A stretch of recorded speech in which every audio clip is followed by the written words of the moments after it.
What's going on, guys, and welcome back to my next video. Today we're going to be reading chapter 1036 of One Piece, and this one was really hype. Like, I expected the general type of chapter. Like, if you go to my last review, I predicted that it would be kind of like a cleanup chapter, just going around, after we spent so much focus on the all-star battles, or the ones against King and Queen. Now we're going to look to all the other different parts of the battle, like Usopp, Kinemon, them, Apoo versus CP0, or Apoo and Drake versus CP0. Well, okay, I'm gonna get to that later, but like all the different factions, I guess. But it was still way more hype than I thought it would be. But first, this isn't anything too surprising, but we do see confirmation of Zoro beating King. We see another Victor Zoro type thing, and yeah, I obviously hold the sentiment that other people had that this fight was rushed, but what can you do? Right now we just have to accept the fact that Zoro has beaten King, and that's just something that's happened now. But one thing that I really thought was interesting was Kaido actually talking about Joy Boy. He says, you still believe that, King? You think I'm Joy Boy? Is the world I'm making really the world you wanted? Roronoa. And of course, everything I'm saying is the raw translations, not the Viz ones. But I don't know what to think of this. I actually don't. Cause like, the whole Joy Boy thing, a lot of other One Piece YouTubers, they go really in depth into like who Joy Boy is, who in the story could be Joy Boy. Is Luffy reincarnated Joy Boy? Is Joy Boy reincarnated into Luffy? I honestly, I'm not too knowledgeable on the Joy Boy topic, but I don't know. Cause you think I'm Joy Boy, is the world I'm making really the world you wanted? So it's very clear Joy Boy is someone who's trying to create this, the world, this ideal world. And I think Kaido early in the arc, was he the person who's like, you can't be Joy Boy or something like that, during the raid? But yeah, King obviously looks up to Kaido, and there's actually a very big parallel between him and Zoro. Both of them are trying to make their captains the Pirate King. Yeah, they both have vowed to not lose until they've achieved their goal of making their captain the Pirate King. King says, just keep being the strongest and I'll make sure you never lose until you're king of the pirates. Zoro says, until the day I beat him to become the greatest swordsman, I'll never use luck. So not exactly making their captain the Pirate King, but Zoro, it's just him becoming the greatest swordsman. So I guess that might show a difference in their ideals. King is served only, or his only purpose is to serve Kaido, to make Kaido the Pirate King. And while Zoro, a big priority for him is to make Luffy the Pirate King, obviously, he still has that ambition, that drive to become the greatest swordsman, which I guess is what you can argue powered him to be a king. So I did like that. There's you can see a very clear comparison between Zoro and King. King says to not lose until Kaido becomes the Pirate King. Zoro says to not lose until he becomes the greatest swordsman. But now all the All-Stars are wiped out. And CP0, they're just going insane. Because Tobiroppo is gone. The All-Stars are gone. Now it's really just there's also the numbers, but who cares about the numbers? Now it's just Big Mom, Kaido, the two Yonko, still not defeated. We actually do see a glimpse of Big Mom versus Law and Kid. I'm still of the belief that they will not defeat Big Mom. I just don't think they can. They just simply, it's just whatever the story decides, if Oda decides, I'll give Law and Kid some plot armor, I think Big Mom's done in this arc. A lot of people want her to go to Elbaf, because that's what a lot of people think is the next arc. But let's just say Oda's, we had Whole Cake Island, now we have Wano, now, we're done with Big Mom. He gets rid of her here through whatever means. Or he's he set up this battle for Law and Kid to maybe get close, but not exactly defeat her, and Big Mom comes to Elbaf. Those are the two main options. I'm still leaning towards the fact that she is going to go down here, although I guess narratively it might make more sense to get rid of her since we already seen Whole Cake Island. I do think it would be cool to see someone other than Luffy take out a Yonko, but I just don't see it happening. But at the same time, I would think it would be very cool if they did defeat Big Mom. And next we see Yamato and Fuga. And of course, every time the numbers show up, I'm probably gonna have to mention the theory that they're the samurai that Kaido trapped Yamato with in the cave. I'm still not completely sold on the theory, although I wouldn't be too surprised if it happened. But yeah, they just kind of she kind of like six Fuga onto Roki, another one of the numbers who's guarding the weapons, the armory. And yeah, so this was kind of like what Yamato was trying to do this entire time. So now, I don't know what's gonna happen with Yamato. I do think that we're not gonna see more of her until, let's just say, the moment where Kaido's defeated, and there's kind of like a suspense of whether or not the weapons are still there, whether or not like Onigashima is gonna fall and explode. So I guess there's kind of like a suspense between her, Momonosuke, and Luffy. They all kind of have to work together to ensure that Onigashima is safe. We also see Usopp, and actually I do like this portion. There is something that I do want to mention that I found was very interesting in here. It kind of supports a long-running theory in the community. So Kiku and Kinemon, they're both telling Usopp, just leave us, or just leave me to die, take the other guy. And then Usopp, he gets very annoyed by this. He says, I don't get this obsession with honor and committing seppuku. I know it's your culture, but I can't stand it. And I thought this was very interesting, because there's a very popular, not very popular, but there's a popular theory that Usopp will eventually sacrifice himself at the end of the series, and he will die.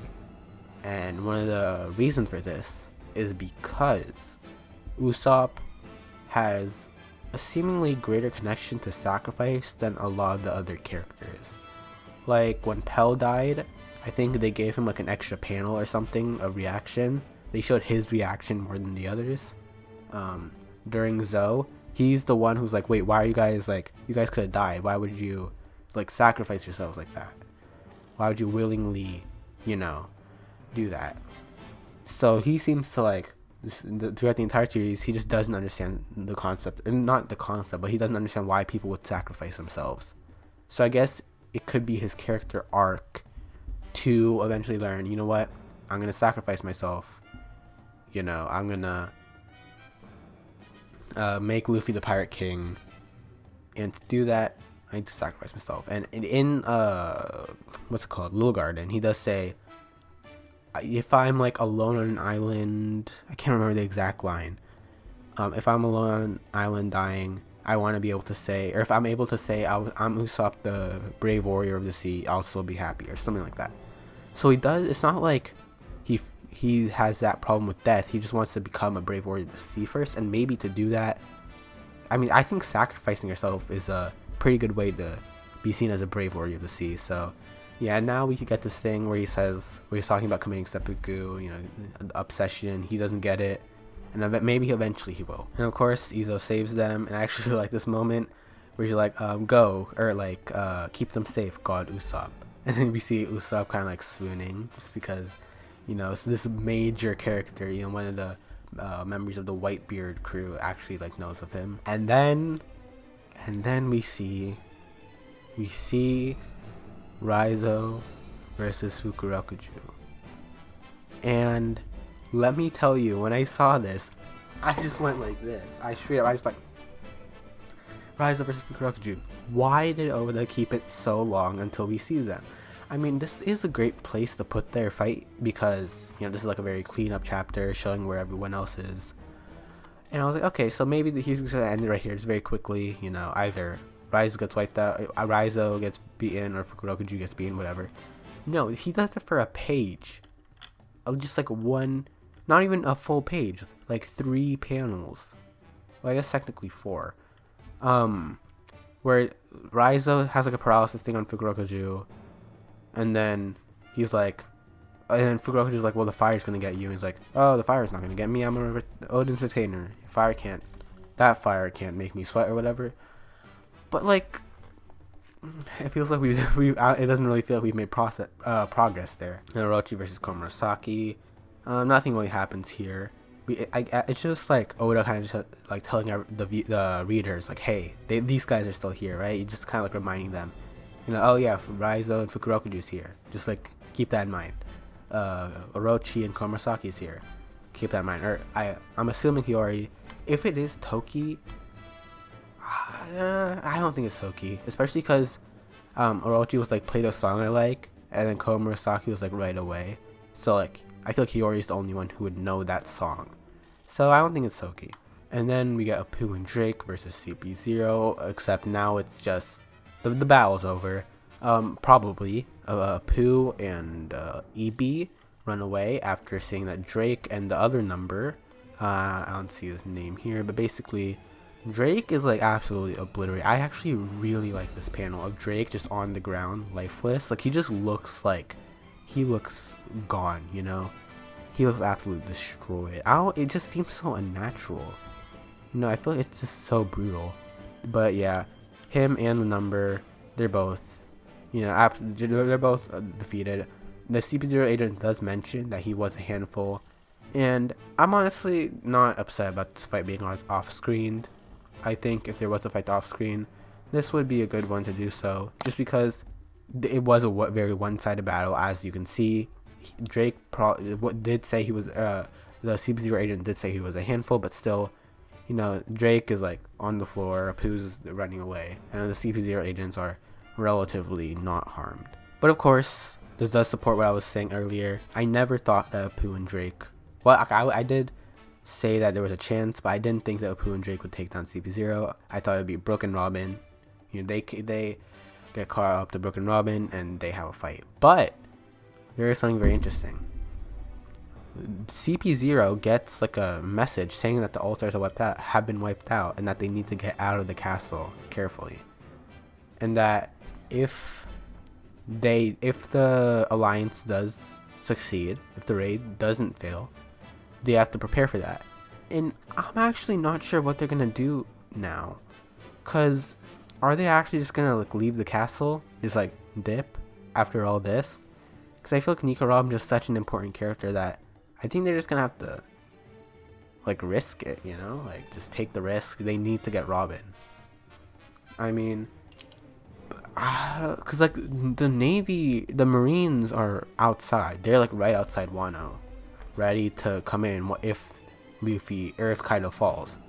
So now they're like,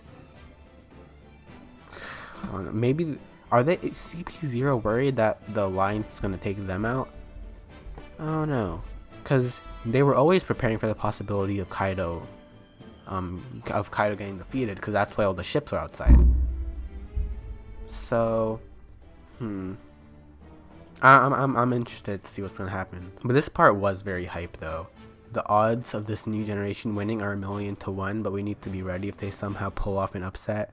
News that big would exasperate everything that's happening around the world. The fate of an era will be decided on this island in the next few minutes. And oh wait, actually I didn't miss this. Then the CP0 agent says understood. So I guess he is gonna get out of the castle and I guess wait outside. And then we see Luffy versus Kaido. So Luffy and Kaido, they're still at it. There's nothing really too special about the fight shown. All we're seeing is that Luffy, he's getting hit repeatedly, again and again, but he does manage to land one good hit on Kaido, the Gum No rock gun. And I don't know when was the last time. Hold on, I'm gonna search this up actually. Okay, so this does seem to be a new technique, which I find very interesting, because the rock gun reminds me of like Rocks, the pirate Roxy Zebek. And yeah, I'm assuming there's a connection here. Basically, this ending will just show Luffy and Kaido, they're both getting hyped up. Luffy says pant, or he didn't say pant. He goes, this is getting good. And Kaido says, I was thinking the same thing. And in the corner we see the shown jump tech, the smiles of the mighty. What will the fallout of this death match be?